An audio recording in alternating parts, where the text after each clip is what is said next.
Is there at this very moment a global secret brotherhood plotting to control the world? Or even worse, is the shocking plan already in motion? Have devastating weapons already been positioned around the world to cause catastrophic results? Can it be stopped?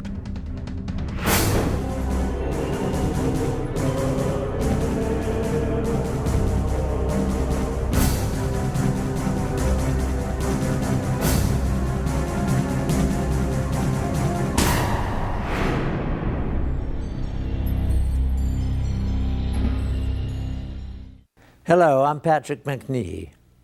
The Illuminati is said to be a global secret society that has been operating for centuries, a hidden brotherhood that includes some of the world's most influential people of all races and religions that hold top positions in government, churches, business, education, science, medicine, military, financial, and charitable institutions. A secret fraternity whose sole purpose is to take over control of the entire world's resources, finances, and its people.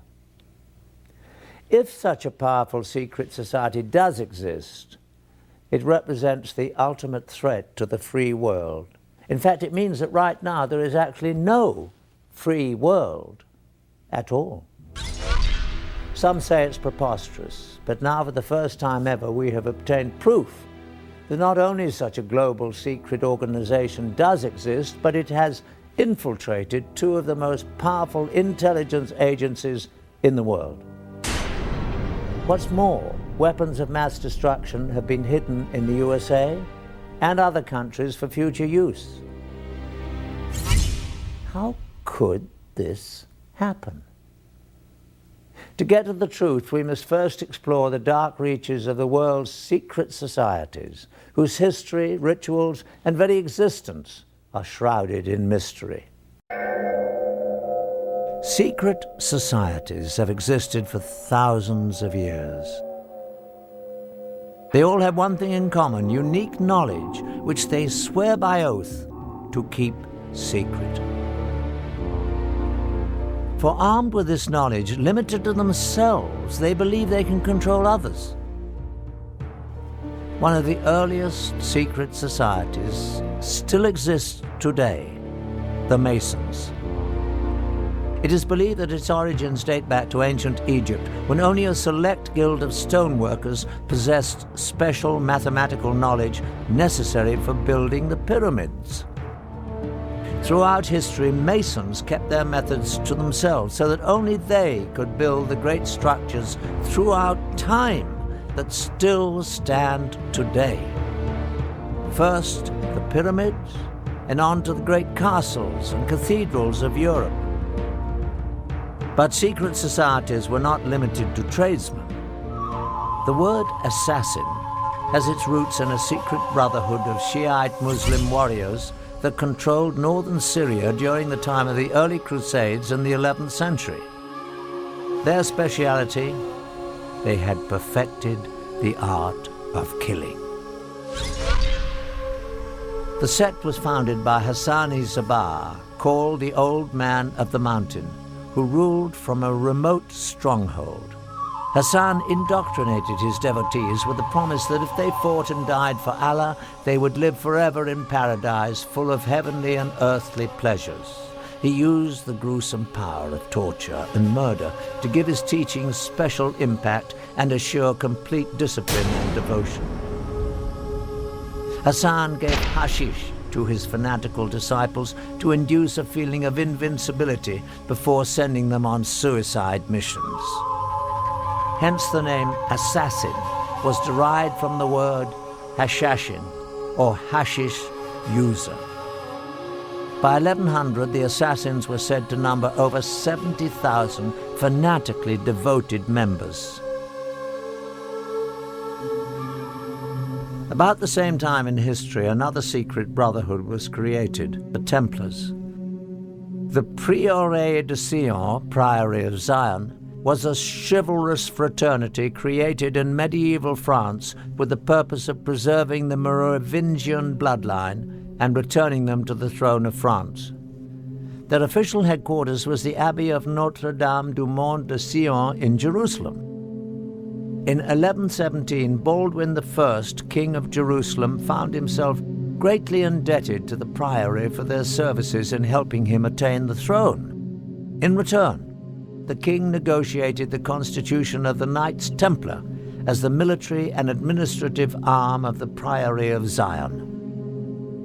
The Knights Templar had been created 10 years before for the purpose of safeguarding pilgrims on the road to the Holy Land. During their time in the Middle East, the Templars had contact with the Muslims, including the Assassins. In fact, after the Crusades, because of the enemies they had in common, the Assassins took refuge among the Templars, imprinting the Christian soldiers with much of their fanatical and deadly ideas. As the Templars developed, they became not at all an orthodox Christian organization. But their secret rituals and doctrine were much more mystical, heretic, and occult-oriented.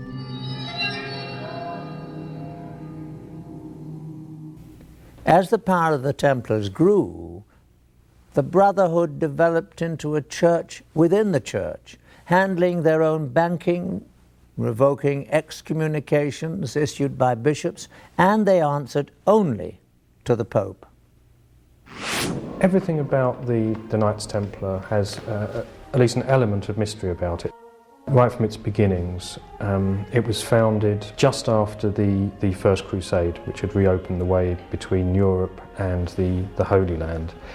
And in about 1118, 9 French knights, all of whom were connected with the court of the Count of Champagne, went over to the Holy Land with this mission, they said, to protect the roads and the pilgrimage routes, to make them safe for pilgrims who would now be able to visit the holy places.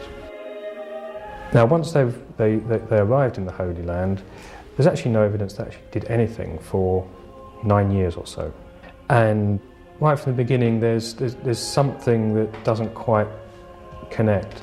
And there's other evidence that this mission of protecting the pilgrimage routes was actually just a cover story. They actually went there for another reason. For some reason, these 9 knights thought that there was something to be found there. There's certainly evidence that they excavated beneath the Temple Mount. Archaeologists have actually found Templar artifacts from those excavations. As it turns out, the Templars spent very little time on the roads at all. Most of their 9-year stay was spent digging out old tunnels under the Temple Mount, the original site of the biblical Temple of Solomon. What were they looking for? The temples of Solomon had long since been destroyed. Yet in times of trouble, the priests were known to have hidden religious treasures in secret underground vaults until it was safe to remove them. The Bible tells us that the Ark of the Covenant and other treasures of the temple survived several foreign invasions in this way. Perhaps the Holy Grail had survived in the labyrinth under the temple as well, waiting for man to rediscover its power. Certainly it was no accident that the knights stationed themselves in a mosque that rested on the ancient site. In fact, it was after their stay that they changed their name to the Knights of the Temple, or the Knights Templar. A monk by the name of Bernard, who later became Saint Bernard, was involved in the formation of the Templars. Saint Bernard was involved in deciphering ancient Hebrew text. Bernard, although in many ways a very worldly person, was also very spiritual.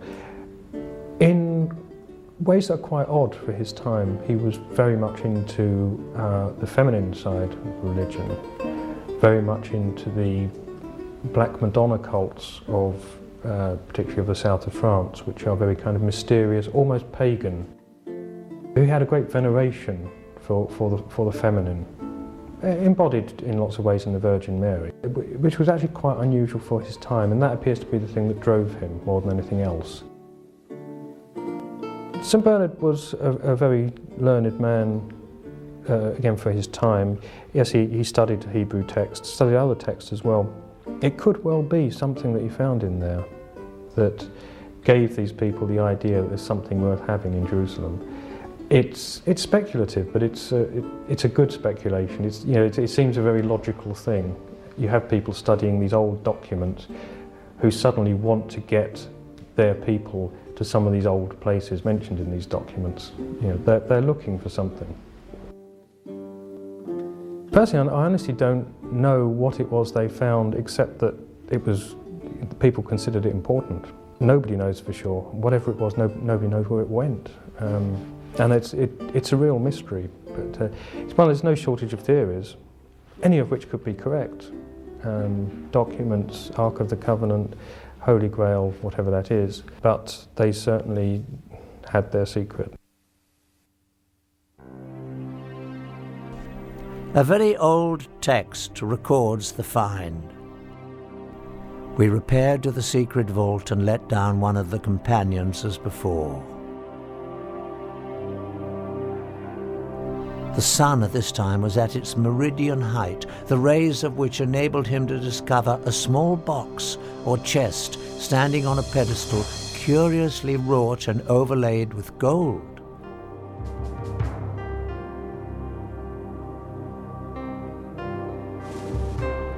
He gave the signal of ascending, and it was immediately drawn out. We have brought it up for the examination of the Grand Council. Just what was in this small box that got the Templars so excited? Clearly, a group of Christian knights, bound by the vow of poverty, were not interested in anything of material value. More likely it was an object of great religious significance. To this day, we still do not know exactly what the Templars found in the secret vault. What we do know is that news of the find brought Count Hughes of Champagne, the man who bankrolled the expedition back to Jerusalem, to join his former vassals. Once there, he immediately gave up all his worldly possessions to serve under them, as one of the Knights Templar. It was after this discovery that the Grand Master of the Templars visited the Pope, and with Saint Bernard's blessing, the Order of the Knights Templar was officially recognized by the Church.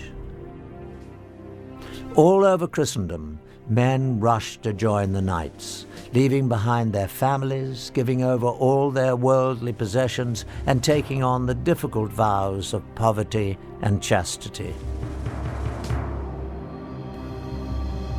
Vow of poverty actually is why they became wealthy, because anybody that joined the order, anyone that became a Templar Knight, had to give all their possessions to the order. And it became quite a prestigious thing for noble families to have some of their sons go into the Templar order, and of course any money and property they had would go into the coffers. Also, when the Pope endorsed the order, gave it his blessing, and said this is a good thing, anyone that wanted to impress the Pope donated land and money to this new order, and actually on a colossal scale. None of the individual knights were allowed to own anything, so that all this material, that land, castles, livestock, and just pure money that was just given to them as a gift, went towards the order. Their reputation was as the most feared, efficient fighting force on the Christian side. They were kind of the special forces of their time. Also because they were this mixture of monk and a soldier. The Knights Templar had quite a career after the Crusades. They basically took over Europe financially, dominating all of the major industries, especially that of money lending. They invented the modern checking system, and within a few years had all of Europe's kings indebted to them. They were far too big for their boots in many respects, certainly as far as the Pope and many kings were concerned. They were unbelievably rich. It seemed there was no stopping them, basically. Most historians believe that they got their comeuppance because of their wealth. Essentially, the French king who started the suppression of the Templars, Philip the Fair, essentially that he was jealous of their great wealth. And it is generally thought that he used accusations of blasphemy and sacrilege against them, but really he wanted their money. The charges against the Templars were blasphemy and sacrilege, that they failed to observe the usual reverence for the church, but that was well known. There were sexual elements in the charges, but then there always are, when you think about it, in charges against heretical groups. They were accused of sodomy, of homosexual acts. They were accused of spitting and trampling upon the cross, of worshipping not just a bearded severed head, but in some extraordinary cases they were accused of worshipping the severed head of a cat. The Catholic Church got the confessions that it needed to suppress the Templars. On Friday the 13th, 1307, the Pope officially disbanded the Order of Knights. Their Grand Master was burned at the stake. By the middle of the 1300s, the Knights of Templar seemed to have completely disappeared and their treasury confiscated. But could the richest and most powerful brotherhood on earth and all their wealth be rounded up and seized almost overnight? No. The highly trained and organized Templars only went quickly underground, taking most of their wealth with them. They evolved into an enormously powerful and well-financed secret society. Indeed, as history unfolded, the facts show that Templars never went anywhere except out of the public view. But with one added dimension: an extreme hatred for the Catholic Church. At the same time, the Priory of Zion assumed that they would meet a similar fate from the Church. They too seemed to disappear, but again, only from the public eye. Over more than 400 years, from the 14th through the late 18th centuries, the Masons, Assassins, the Priory of Zion, and the Templars existed as relatively isolated secret societies with a limited reach, until on May the 1st, 1776, in Bavaria, the human race saw what might be its darkest day. Adam Weishaupt, a Jesuit-trained professor of canon law, well-versed in the occult, formed a new secret organization that would unite all the secret societies for an unthinkable purpose: to gain complete control over the world and its resources, and to achieve total domination of its people. Weishaupt euphemistically described it as a new world order. His diabolical brotherhood was founded on a synthesis of the themes of secret societies that had gone before. He skillfully combined Masonic secret rituals and knowledge, the Assassins' Islamic mysticism, killing arts, and use of hashish, the Priory of Zion's influential membership, and the Templars' wealth, power, military science, and vendetta against the Catholic Church. To that, he added his own knowledge of the occult. It was not an accident that he chose May the 1st, a very important date on the Satanic calendar, for the founding of his society. The group was called the Illuminati. The public translation was intellectually inspired. But Weishaupt himself said in private that the word was derived from Lucifer and meant holders of the light. The official seal of the Brotherhood was a mystical, unfinished pyramid, and an eye above it with rays of light emanating in all directions. The eye represented the all-seeing, all-knowing nature of the illuminated Brotherhood reigning above the world. To his followers, the founder listed the 5 top secret primary means that would be used to accomplish his dark goal of total world domination. 1. monetary and sex bribery would be used to gain control of men already in high places in the various levels of all governments and other fields of endeavor. 2. The Illuminati who were on the faculty of colleges and universities were to cultivate the best students for the cause. 3.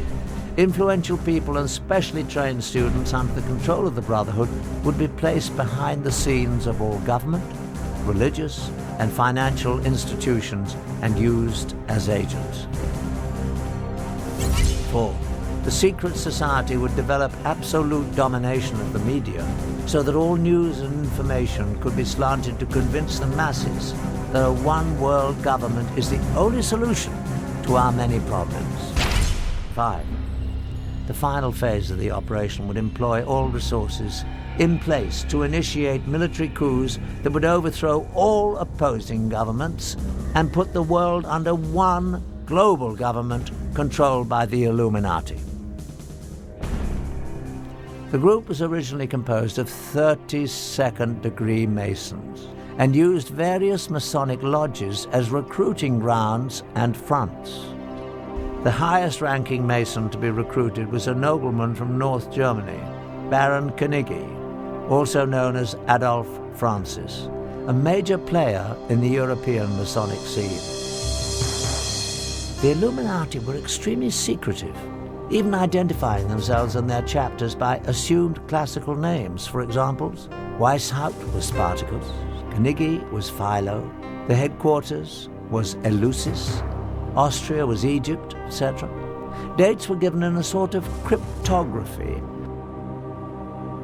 Under Knigge's guidance, the ranks of the Illuminati grew to over 3,000. But so much rapid success also brought opposition. The Jesuits especially had fought the Illuminati from the first, and eventually all priests became its active enemies. The Catholic Church went on the offensive against the secret brotherhood. In fact, priests raised so much opposition that the governor of Bavaria declared the Illuminati to be an outlaw conspiracy by edict in 1784. Many Illuminati were imprisoned, and some, including Weishaupt, were forced to flee the country. Soon, not only Illuminism, but also Freemasonry was forced out of Bavaria. By the end of the 18th century, the Illuminati seemed to have completely disappeared everywhere. But the Illuminati was not really gone any more than the secret societies that preceded them. They just went underground and added one more item to their list of dark goals: infiltrate and bring down the Catholic religion. When we look around the world today, what do we see of the secret societies? Masonic chapters exist in the open all around the globe as a mainstream organization. The Order of Knights Templar today exists as the top-ranking Masonic organization in the York Rite of Freemasonry. What goes on inside Masonic halls is still relatively secret. Probably known only to their upper echelon members are the dark rituals, goals, and the vendetta against the Catholic Church. The Masons and Templars have very effectively integrated themselves into the world's most respected societies. To a lesser degree, the assassins have appeared publicly periodically throughout history. In the early 1800s, they were visible in India as they came under the direction of the Aga Khan, who they believed possessed divine powers. In the latter 1800s, the Aga Khan brought them to Afghanistan, where they developed a lasting relationship with the British. Later, the Aga Khan's descendants further infiltrated Western culture. One prominent example was when Prince Ali Aga Khan, grandson of Aga Khan II, married American actress Rita Hayworth. Are the assassins, as a secret murderous order, now a thing of the past? The bloodshed occurring today at the hands of Islamic extremists would say the assassins are alive and well. The Priory of Zion also continues to this day. In fact, it has been reported that a number of illustrious figures in history have served as the Priory's Grand Masters, and there is corroborating evidence. In 1975, a discovery was made in a Parisian library. Parchments were found called Le Dossier Le Carré. These documents indeed reveal that some of the secret members were Leonardo da Vinci, Victor Hugo, and Sir Isaac Newton. The Priory has been credited by some with the creation of the European Union. Former President of France, François Mitterrand, was believed to be a member of the Priory, and many other powerful people. As for the Merovingian bloodline that the Scions were pledged to protect, it continues on. Through incestuous intermarriage, most of the royal families of Europe can claim Merovingian descent. And it is said that from these royal families have come all 44 of the United States presidents. These connections around the world through the Priory of Zion provided the Illuminati with the means to influence politics and power around the globe. But what about the most secret society of them all? Adam Weishaupt's Illuminati, the brotherhood that vowed to bring all the other secret societies together to control the world. Is it still actively pursuing its diabolical plan of world domination? Indeed, shocking new facts that we have uncovered reveal that it is stronger than ever today. Studying a top-secret society is much like studying the current of a lake. The ripples on the surface give us clues to know what is going on in the darkness below. The Illuminati's grand plan required that it infiltrate the governments of all countries around the world. In our extensive investigation, we focused on just one target, the former Soviet Union, to see how it was manipulated by the Illuminati. An effective way to gain control of a government would be to penetrate its intelligence structures. Newly released information from the files of the KGB provides some unprecedented insight. Now that the Cold War is over, some highly classified information is being smuggled out of carefully guarded vaults in what used to be the Soviet Union. With the change to a market economy here, many items never before available to Russians are finding their way to the black market. They say that everything is for sale in the new Russia, including state secrets and the spies who kept them. After the collapse of the Soviet Union came the dissolving of the KGB.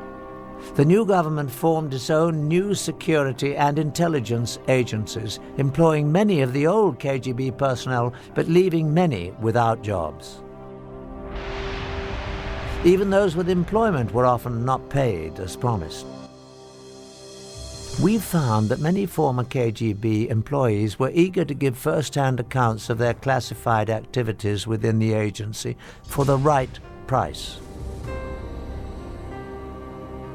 However, when the subject of the Illuminati was introduced, no amount of money could induce anyone to talk about it. We took this as a definite sign that we were on the right track and getting dangerously close to uncovering the presence of the secret brotherhood within the KGB. The former KGB employees were willing to direct us to black market sources where we might obtain further information, but at our own peril.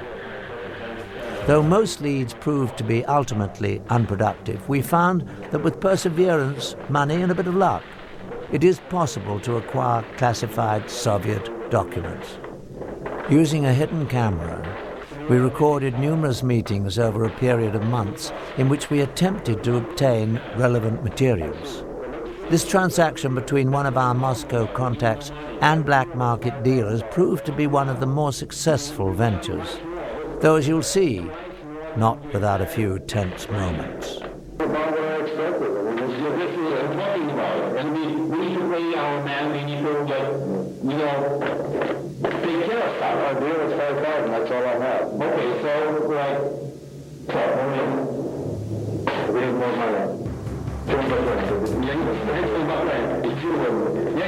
I'm talking, we need more money, okay? Like, we can get, okay, let's do that. Like, give us 5,000, that's okay, and the rest you can do, like, tomorrow, the next day, like, whatever. 5,000 is the idea, like, that's it, I can't do that. This is all I have. Okay, so we'll take 200, hey, run up! Finally safe from the black market dealers, within some of these documents we found corroboration for the most valuable piece of information related to us by the ex-KGB agents. Just as we had been told, indeed, the KGB carefully recorded their activities in documents, films and tapes. And these were kept in storage in a holding facility beneath the KGB headquarters under the highest security. These were probably the most sensitive records possessed by the agency, for they would illuminate in graphic detail the most intimate activities of the KGB and possibly the connection to the Illuminati. The documents we purchased from the black market dealers represented a major breakthrough. They not only confirmed that more revealing KGB materials existed, they also told us where they were kept. Again, we went to our black market sources, now armed with this new knowledge. We believe that with the demise of the KGB, most of the safeguards protecting its records would be gone. Someone out there must have the knowledge and access to be able to supply them to us for a price. Over the course of the next 5 months, we employed our sources to try to obtain specifically these top-secret records of the KGB. This transaction between one of our Moscow contacts, an interpreter, and a local black market dealer yielded astonishing results. The location of this meeting is a textile factory in the Zakorniki district of Moscow. This is the office of the Russian entrepreneur who owns the plant and uses it for both legitimate and illegal business. After introductions and some initial small talk, the dealer is asked whether the KGB materials are on the premises.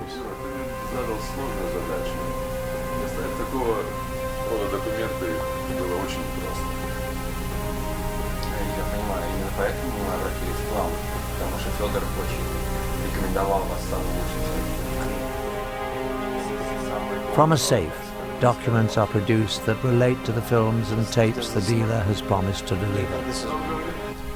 After an inspection of the documents and a cursory verification of their authenticity, the transaction is completed.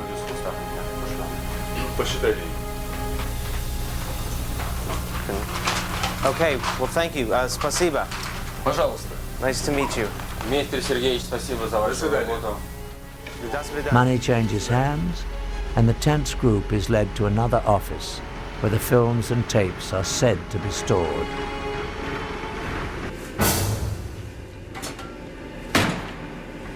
And finally, the graphic films, tapes, and documents we'd heard about surfaced.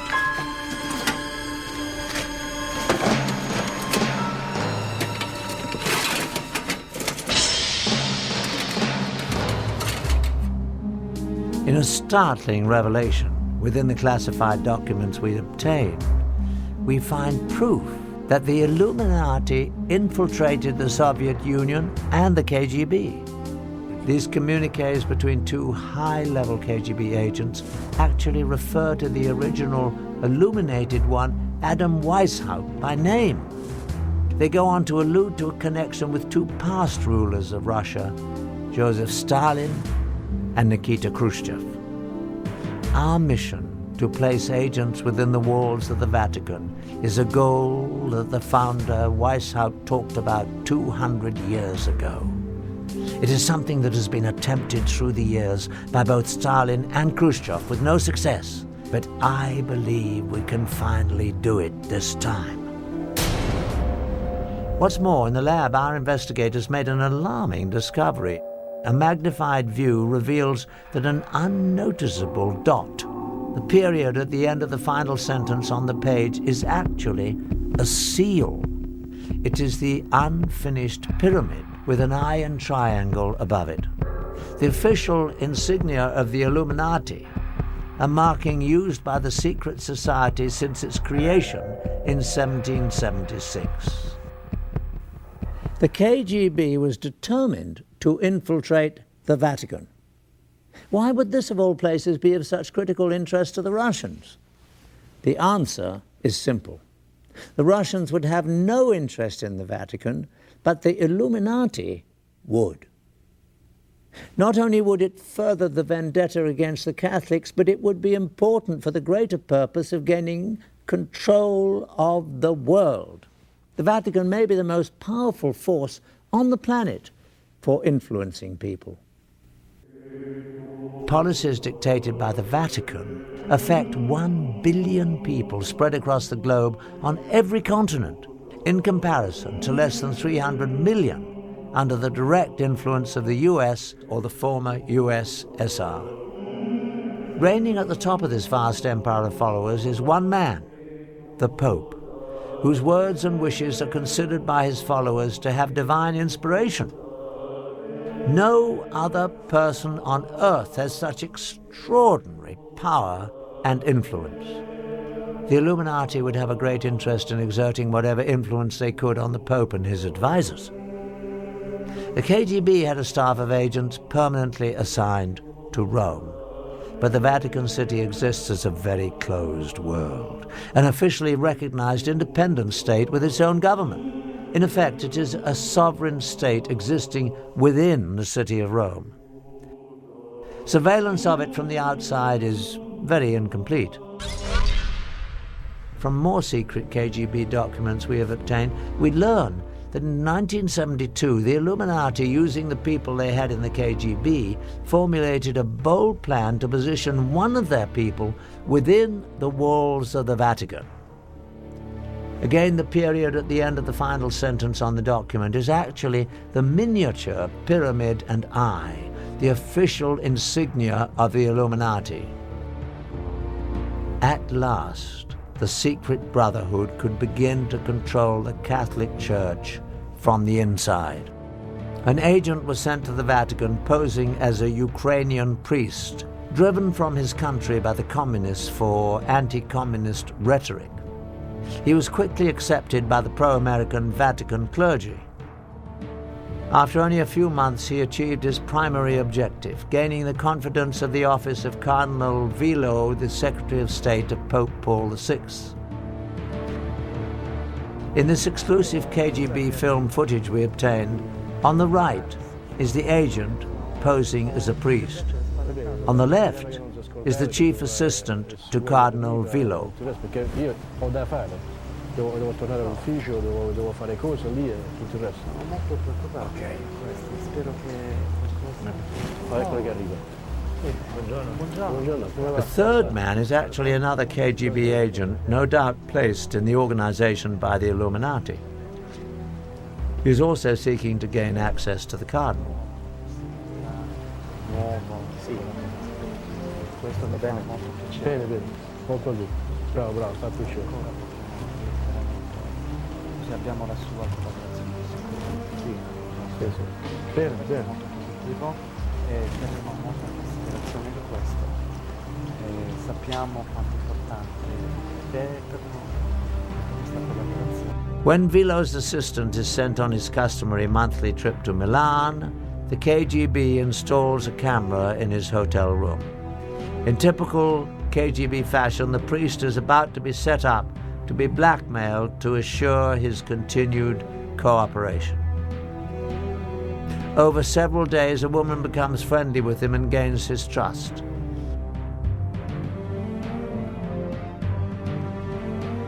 The film shows that the trap was well set.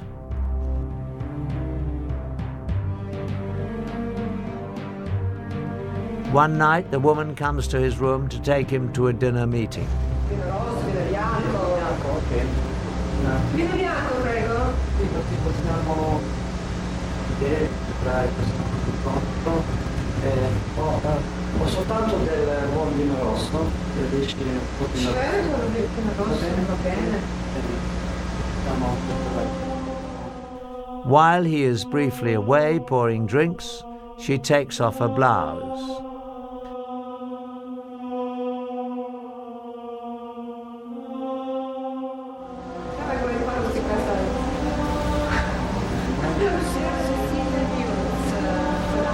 The film ends abruptly. But no matter what the outcome of the encounter was, the brief shot of this priest with a half-dressed woman in his room is damaging enough to guarantee his future assistance in the surveillance of Vilo's activities. Certainly in the near future, the Illuminati-controlled KGB agents will begin looking for ways to manipulate Vilo himself. Once that is accomplished, they will be extremely close to the very heart of the Catholic religion, Pope Paul VI. But it appears that the Illuminati was not content with exerting only influence to control the Vatican. They sometimes resorted to murder. Since the founding of the Illuminati, a number of officials have died at the Vatican under highly suspicious circumstances, including 3 popes. In each case, the death of the official was timed so as to have a great political significance, the telltale mark of the secret brotherhood influencing world politics for their benefit. In 1939, Pope Pius XI was poised to release a statement condemning both the Nazis and the fascists, groups doing the kind of evil that the Illuminati would be behind. But before he could make the public statement, he suddenly died. A close assistant, Cardinal Tisserand, was heard to repeat again and again in French, "They have assassinated him! They have assassinated him!" His body was quickly embalmed, making an autopsy and proof of cause of death impossible. In 1978, it seemed the secret brotherhood might again be using murder to manipulate the papacy. Paul VI suddenly died. Admittedly, he was frail, but the sudden worsening of his condition seemed all too convenient to many observers. However, this time, the Illuminati architects got a result they probably were not expecting: a pope who would be at odds with them, John Paul I. Almost immediately after he took office, the new pope showed a great deal of independence. It seemed that John Paul had a special distaste for the corruption he had seen was rampant in the Vatican's finances. While he was the Cardinal of Venice, the Venetian Catholic Bank was sold in a secret deal to the Vatican Bank for a greatly undervalued amount. Profits reaped by a few were estimated at more than $70 million, but the losses to the Venetians were great. The clergy of Venice even lost their pension funds. Instrumental in the deal were bankers Roberto Calvi, his mentor, Sindona, and the director of the Vatican Bank, Bishop Marcinkus. After John Paul became Pope, these 3 were still in charge of investing much of the Church's money. In his new position, the pontiff had the power to investigate them and publicly bring out the facts. Altogether, he was poised to uncover illegal dealings that involved almost $1 billion. This would be a serious blow to the Illuminati, who were certainly behind the criminal financial dealings. The danger to the Pope became shockingly clear one day at a private meeting between John Paul and a Russian Orthodox Archbishop, Nikodim. As the meeting began, coffee was poured. Nikodim took the first sip and almost immediately collapsed to the floor and died. His face was very contorted in a horrible and unnatural grimace, as if the death was very painful. The stunned Pope carefully put down his own cup before he sipped. Certainly it came to his mind that the coffee must have been laced with poison that was meant for him. The official doctor, however, quickly proclaimed that the Archbishop had died from what had become the standard cause for deaths at the Vatican, a massive coronary. All the facts surrounding the mysterious death of the Russian Archbishop Nikodim pointed toward an assassination attempt and a cover-up. The Russian's body was embalmed very quickly after his death, without a prior complete medical examination.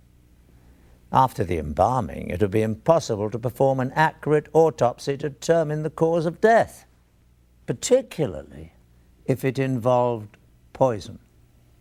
Also, the coffee the Archbishop drank was never collected for analysis, and no forensic investigation was ever carried out. Although the proof was gone, to many it was clear that the Pope had narrowly escaped being murdered only 10 days after he was elected. The experience proved so frightening that John Paul called a secret meeting with his top 4 cardinals to discuss the situation. The meeting took place on September the 28th, 1978. Only the 4 cardinals and the Pope were in the room. To this day, it is not known exactly what was said, but afterwards, the Pope was moved to take action. He ended the term of Cardinal Vilo as Secretary of State. This was the same Cardinal Vilo whose assistant had been blackmailed in the KGB films taken in 1972.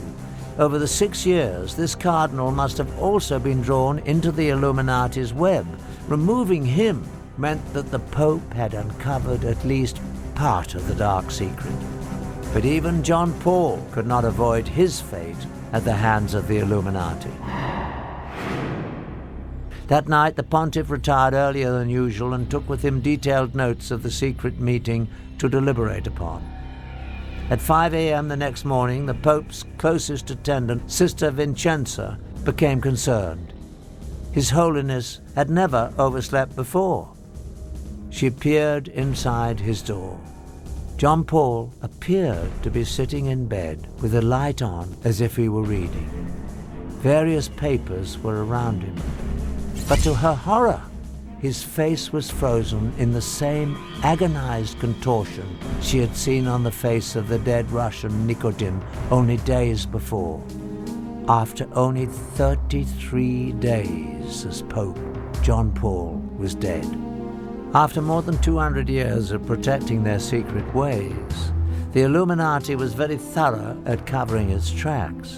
Although the Pope had relieved him of his Secretary of State duties just hours before, Cardinal Vilo took charge. As the senior cardinal, he was now, in essence, the temporary Pope. He first locked himself in the papal bedroom and collected prescription medicine from the bed table and most of the papers in the room, including notes of the secret meeting. Also taken were the candies the pontiff often enjoyed while reading, and even the Pope's reading glasses and slippers. All these items were never seen again. Next, Vilo sent Sister Vincenza away to a convent after forbidding her to tell anyone that she had found the pontiff dead and anything about what she saw. And then at 6:10 a.m. he ordered embalmers to be summoned. But the most shocking occurrence of all was that they arrived almost immediately. It was estimated that given the distance the embalmers had to travel, they must have been contacted at 4:45 a.m., 15 minutes before the time that the sister had discovered the Pope. At 7:30 a.m., a public announcement was issued. The cause of death was heart failure. Instead of Sister Vincenza, it was reported that the Pope's secretary, Monsignor Maggi, had found the body, and the time of discovery was changed to 5:30. By the time of the announcement, the embalmers had already done their work, just as in the all-too similar death of the Russian Archbishop only 23 days before. Any possibility of 100% accurate autopsy was eliminated. If foul play was involved in the death of John Paul I, the chance to prove it was conclusively gone forever.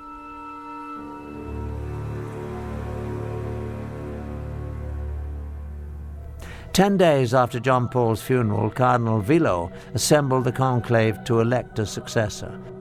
The official electing body includes 111 cardinals. Once sequestered in the Sistine Chapel, the cardinals must invoke the power of the Holy Ghost to guide them to their decision. But in truth, the principal candidates for Pope are not determined behind the closed doors of the conclave. These decisions are made in the elegant restaurants of Rome, where the most powerful cardinals meet for their dinners and lunches. When the cardinals finally entered the Sistine Chapel for the closed-door session Sunday morning, October the 15th, 1978, it became the scene of a theatre of political manipulation on all levels, from promises whispered between cardinals to heated debates, with each ballot tensions elevated. After the 8th ballot, white smoke billowed up from the Vatican, signaling that a new pope had been elected. It also signaled a staggering defeat for the KGB and the Illuminati. The new pontiff was a staunchly anti-communist Pole, John Paul II. But the Illuminati does not accept defeat easily. On May the 13th, 1981, Mehmet Ali Agca, a man wanted in Turkey for murder, stood outside the Vatican Basilica in the crowd waiting for the Pope to ride through. According to Ali Agca's own account, John Paul came out of the Vatican about 5 p.m. in a white Jeep. As the Pope came by, Ali Agca pulled a pistol up and fired 3 times before being wrestled to the ground by the crowd. The pontiff was seriously wounded, but he would recover to continue his papacy. At first, Ali Agca asserted that he had acted on his own, but investigators became convinced that a much larger conspiracy had used the obviously unstable and dangerous man as a tool for assassination. Soon, Ali Agca admitted that the shooting was part of a Bulgarian conspiracy masterminded by the KGB. But of course, both Bulgaria and the Soviet Union denied any involvement. When the jury announced Ali Agca's conviction and life sentence, he seemed shocked that he'd been left to bear the responsibility for the crime alone. Then he began laying out the precise details of the conspiracy to Italian investigators, naming all those involved. On November the 25th, 1982, Serge Ivanov Antonov, an employee of the Bulgarian National Airline, was arrested in Rome and charged with involvement in the assassination attempt. Soon, the list widened to include 3 other Bulgarians and 4 Turks. In July 1983, as Agca was being transported to another facility, the world saw him publicly admit the KGB connection, as he shouted to reporters that the KGB and Bulgarian intelligence services were involved. Later, he explained that he had been trained in Bulgaria and Syria by KGB experts in international terrorism. He also admitted that Antonov was an accomplice along with 2 Bulgarian embassy employees. In 1984, Italian judge Lario Martella was convinced that the KGB and the Bulgarian Secret Service were involved in the assassination attempt on Pope John Paul II. The judge released this finding based on the following facts. Agca used a perfectly forged passport to enable his entrance into Italy, something available only from highly sophisticated sources. He also had enough money to allow him to stay for extended periods in Bulgaria, Switzerland, and several other European countries. There was evidence that he received substantial assistance in his activities in Italy leading up to the assassination attempt. In spring, the trial of 8 men accused of conspiring to kill the Pope convened, and the facts began to emerge. During the trial, several Turkish defendants testified that they aided Agca in his travels from Turkey through Bulgaria to Italy. Another said he had made payments to Agca from the Bulgarians on trial. One admitted delivering the assassination weapon to Agca in a Milan restaurant. By the 1980s, after 2 centuries of positioning their people in high places, the Illuminati had apparently gained control of the Italian courts. In the end, to the amazement of most observers, the Italian court found that there was insufficient evidence to convict the conspirators. The Agca case not only illustrated that the secret brotherhood had compromised the Italian judicial system, it also showed that the Illuminati had reached the very top of the KGB. In 1990, Viktor Ivanovich Shemov, a KGB major who defected to the US, made a shocking admission.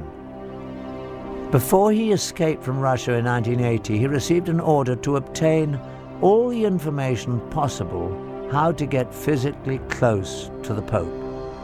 The order was signed by Yuri Andropov himself, at the time the head of the KGB, the same Yuri Andropov who would only a few years later become the head of the Soviet Union. The Illuminati's final step to domination called for military coups around the world to seize power in order to create one global government controlled by them. To accomplish this, they would use the huge surplus of catastrophic weapons stockpiled in the USSR to threaten the entire world. Although the KGB was the most well-known, it was not the only espionage entity run by the former USSR. Another agency just as massive but even more secret than the KGB was the GRU, carrying out military intelligence. And the secret brotherhood went to great lengths to infiltrate it. The proof that they were successful is revealed in these highly classified GRU agency documents that we purchased from a black market document dealer in Russia. In them, an agent is given his orders to work using the cover of a journalist in Washington, D.C. Once again, the Illuminati has left their telltale sign. The period under high magnification is the pyramid and all-seeing eye. While the KGB collected information on political figures and influenced politics around the globe, the GRU gathered intelligence essential for achieving military objectives. Some of the activities of the GRU were aimed at achieving objectives in various ongoing conflicts such as Afghanistan. But the major mission of the GRU was to prepare for future wars with other countries, especially the USA. It was this agency that was ready-made to be used to place the deadly weapons for the final phase of Illuminati's dark plan. The GRU operatives were perfectly trained for the operation. In time of Cold War beginning, in the mid, in the end, actually all time of our military service, we were used in military preparation of former Soviet Union for the future war against America. Beside their military education, GRU operatives underwent 3 years of exhaustive training. They learned to use all the tools and techniques of the spy, and they became experts in explosives. Once fully trained, the GRU agents were moved to assignments in foreign countries. Some were given diplomatic covers and went to work in embassies. Others assumed positions as journalists, as is the case in the secret documents we obtained with the insignia of the Illuminati. One was Stanislav Lunev, a former GRU colonel, who in 1992, after 20 years with the agency, would become Russia's highest-ranking military officer to defect. In his book and in an exclusive interview with us, Lunev gives a first-hand look into the GRU. Although his face was never shown, he would not even mention the Illuminati, although he never denied their existence or involvement in the GRU. He does, however, reveal some shocking facts. In the United States, I worked in Washington, D.C. operational area, under the same cover as a TASS news agency correspondent. It's a very good cover because, you know, between journalists and spies, real spies, there are a lot of common, because all of them are looking for news and for real information. Once in position in the field, the GRU agents had various tasks. One was to help coordinate terrorist campaigns to destabilize unfriendly governments. GRU officials have now revealed that during the Vietnam War, the agency invested over $1 billion promoting the anti-war campaign in the US. This expertise at manipulating governments was a skill that fit exactly with the Illuminati's future plans for overthrowing governments. Another major part of the GRU's agents' work was laying the groundwork for Russian special forces, the Spetsnaz. These elite troops under the GRU would penetrate countries to perform military sabotage when needed. Some would blow up strategic targets such as power stations, bridges, and communication centers. Others would form assassination squads to kill government leaders and their families. This was an ability of great value for the Illuminati for world domination. In order to bring the Russian special forces into foreign countries when required, the GRU needed to assure themselves that they would have access to cross the borders. For this, they relied on the expertise of the KGB. The agency excelled at gaining entry into unfriendly countries. They needed to be able to consistently position their spies and smuggle out information. Again, the KGB often used sex and blackmail to accomplish its goals. In this hidden camera film, the man on the right is a KGB agent acting as a raven, a male whose job is to seduce someone to commit espionage. This raven is in the process of setting up a Mexican border guard. I'll get it replaced. Okay. More. So it's brain tissue.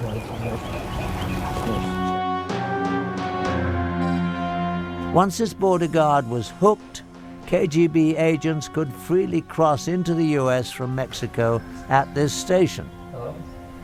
This information would then be passed on to the GRU, so they too could use the access to bring in agents and the Spetsnaz when they were called for. So, will you call me? I call you. You will? Anyway, I'll contact you, you know what I mean? I'll call you. I'll find you, then I'll call you. Are you okay? Yeah, I'm okay. Okay.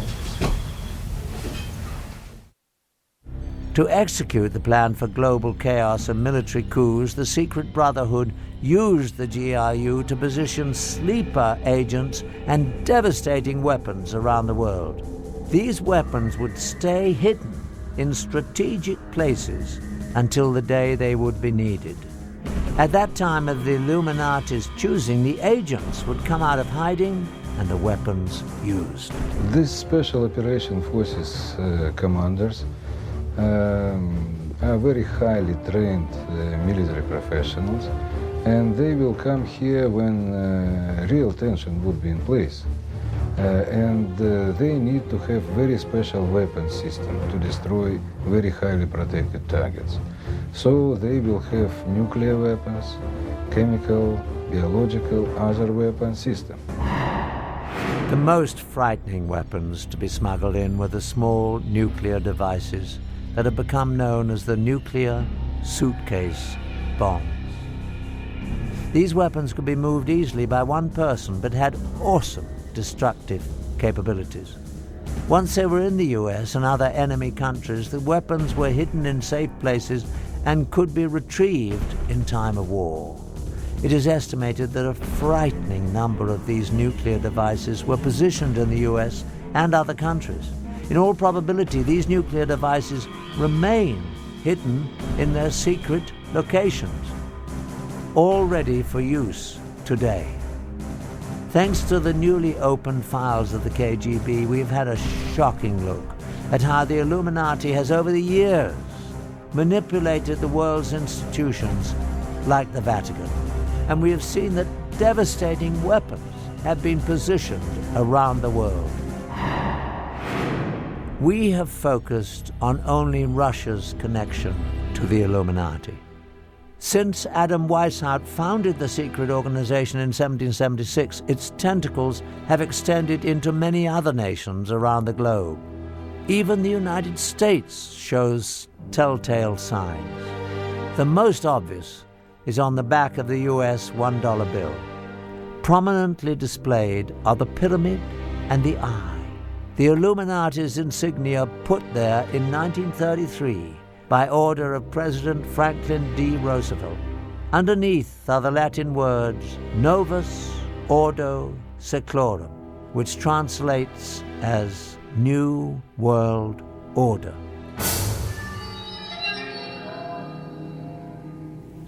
Can the unthinkable plan for Illuminati global domination be stopped? The only thing a secret society fears is being exposed. Today, books on the frightening subject are gaining wide distribution. The internet is filled with information about the secret organization. We can only hope that the people of all nations around the world will see the signs and heed the clear warning that there are those lurking in the shadows who are planning to take away our freedom. I'm Patrick Macnee. Thanks for joining me.